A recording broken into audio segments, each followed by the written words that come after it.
Hi, I'm Dr. Vaidishwaran, General and Laparoscopic Surgeon at Dr. Mehta's Hospital. So இந்த April month ஃபஸ்ட்லேருந்து 30th வரைக்கும் நம்ம மேத்தா ஹாஸ்பிட்டலில் hernia camp ஒன்று நடக்க போகுது.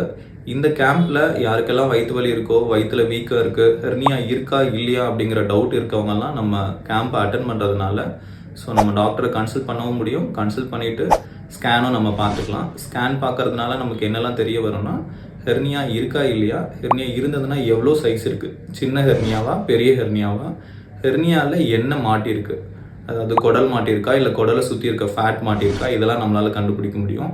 மேலும் சிலருக்கு யூரின் கஷ்டமாக இருக்கிறதுனால ஹெர்னியா பெருசாகும். ஸோ அந்த ப்ராப்ளம், ப்ராஸ்டேட் ப்ராப்ளம் இருக்கா இல்லையா அப்படிங்கிறதெல்லாம் நம்மளால் கண்டுபிடிக்க முடியும். ஸோ இதை நம்ம கண்டுபிடிச்சோன்னா நமக்கு சர்ஜரி வேணுமா வேணாவா அப்படிங்கிறத டிசைட் பண்ண முடியும். ஸோ நமக்கு இந்த அல்ட்ராசவுண்ட் பண்ணுறதுனால நமக்கு ஹெர்னியா இருக்கா இல்லையாங்கிறத நம்மளால் கண்டுபிடிக்க முடியும். ஹெர்னியா இருக்குன்ற பட்சத்தில் நம்ம சர்ஜரி நம்ம ஓப்பன் சர்ஜரியும் பண்ணுறோம், லாப்ரோஸ்கோபிக் சர்ஜரியும் பண்ணுறோம். நம்ம மேத்தா ஹாஸ்பிட்டலில் அட்வான்ஸ்டு லாப்ரோஸ்கோபிக் சர்ஜரிஸ் நம்ம பண்ணிகிட்ருக்கோம் ஹெர்னியாவுக்கு. ஸோ இந்த லாப்ரோஸ்கோப்பினால நம்ம பண்ணுறதுல என்ன அட்வான்டேஜ் அப்படின்னு பார்த்தீங்கன்னா, நம்மளால் சீக்கிரமாக நம்மளோட டே டு டே ஆக்டிவிட்டீஸை ரீகெயின் பண்ண முடியும்.